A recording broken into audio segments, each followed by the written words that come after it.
जय श्री श्याम दोस्तों, आस्तिक कहानियों में आपका स्वागत है।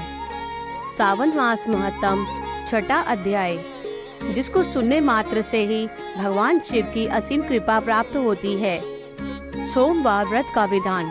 शरद कुमार बोले, हे भगवान, मैंने रविवार का हर्षकारक महात्म सुन लिया। अब आप श्रावण मास में सोमवार का महात्म मुझे बताइए। ईश्वर बोले, हे शरद कुमार, सूर्य मेरा नेत्र है, उसका महात्म इतना श्रेष्ठ है तो फिर उमा सहित सोम मेरे नाम वाले उस सोमवार का कहना ही क्या। उसका जो महात्म मेरे लिए वर्णन के योग्य है उसे मैं आपसे कहता हूँ। सोम चंद्रमा का नाम है और यह ब्राह्मणों का राजा है। यज्ञों का साधन भी सोम है। उस सोम के नाम के कारणों को आप सावधान होकर मुझसे सुनिए, क्योंकि यह वार मेरा ही स्वरूप है, अतः इसे सोम कहा गया है। इसलिए यह समस्त राज्य का प्रदाता तथा श्रेष्ठ है। व्रत करने वाले को यह संपूर्ण राज्य का फल देने वाला है। हे विप्र, उसकी विधि सुनिए, मैं आपको विस्तार पूर्वक बता रहा हूँ। 12 महीनों में सोमवार अत्यंत श्रेष्ठ है। उन मासों में यदि सोमवार व्रत करने में असमर्थ हो तो श्रावण मास में इसे अवश्य करना चाहिए। इस मास में इस व्रत को करके मनुष्य वर्ष भर के लिए व्रत का फल प्राप्त करता है। श्रावण में शुक्ल पक्ष के प्रथम सोमवार को यह संकल्प करे कि मैं विधिवत इस व्रत का पालन करूंगा या करूंगी। शिवजी मुझ पर प्रसन्न हो। इस प्रकार चारों सोमवार के दिन और यदि 5 हो जाए तो उसमें भी प्रातः काल ये संकल्प करे और रात्रि में शिवजी का पूजन करे। 16 उपचारों से सायंकाल में भी शिवजी की पूजा करे और एकाग्रचित होकर इस दिव्य कथा का श्रवण करे। हे सनत कुमार, इस सोमवार की कही जाने वाली विधि को आप मुझसे सुनिए। श्रावण मास के प्रथम सोमवार को इस श्रेष्ठ व्रत को प्रारंभ करें। मनुष्य को चाहिए कि अच्छी तरह स्नान करके पवित्र होकर श्वेत वस्त्र धारण कर ले और काम, क्रोध, अहंकार, द्वेष, निंदा आदि का त्याग करके मालती, मल्लिका आदि श्वेत पुष्पों को लाए। इनके अतिरिक्त अन्य विविध पुष्पों से तथा अभिष्ट पूजनोपचार के द्वारा त्र्यंबक इस मूल मंत्र से शिवजी की पूजा करें। उसके बाद कहे, मैं शव, भावनाश, महादेव, उग्र, उग्रनाथ, भाव, शशि मौली, रुद्र, नीलकंठ, शिव तथा भवहारी का ध्यान करता हूँ। इस प्रकार अपने विभव के अनुसार मनोहर उपचारों से देवेश शिव का विधिवत पूजन करें।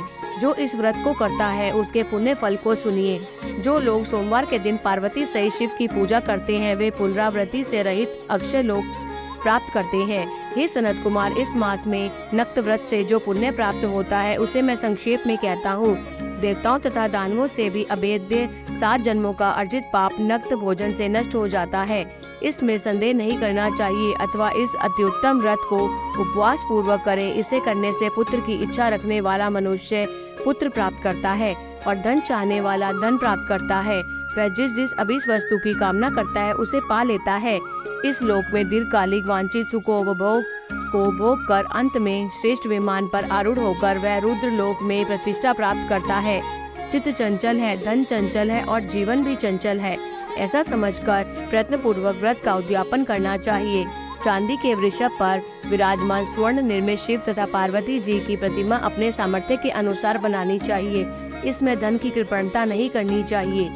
उसके बाद एक दिव्य तथा शुभ लिंगोद्भद्र मंडल बनाए तथा उसमें 2 श्वेत वस्त्रों से युक्त एक घट स्थापित करें।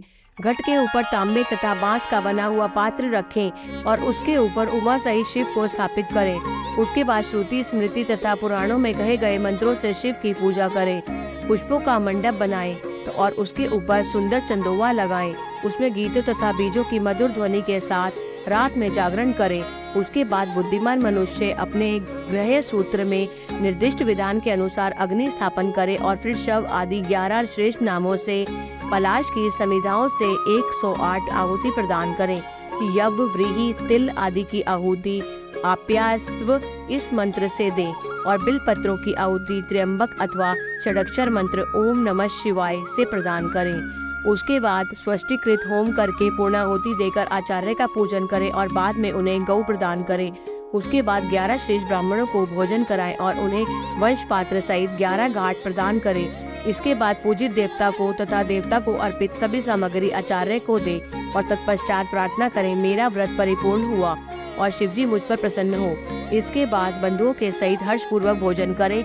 इसी विधान से जो मनुष्य इस व्रत को करता है वह जिस जिस अभिलाषित वस्तु की कामना करता है उसे प्राप्त कर लेता है और अंत में शिव लोक को प्राप्त होकर उस लोक में पूजित होता है। हे सनत कुमार, सर्वप्रथम श्री कृष्ण ने इस मंगलकारी सोमवार व्रत को किया था। श्रेष्ठ आस्तिक तथा धर्मपरायण राजाओं ने भी इस व्रत को किया था। जो इस व्रत का नित्य श्रवण करता है वह भी उस व्रत के करने का फल प्राप्त करता है। इस प्रकार श्री स्कंद पुराण के अंतर्गत ईश्वर सनत कुमार संवाद में श्रावण मास महात्म में सोमवार व्रत कथन नामक छठा अध्याय पूर्ण हुआ। जय श्री श्याम।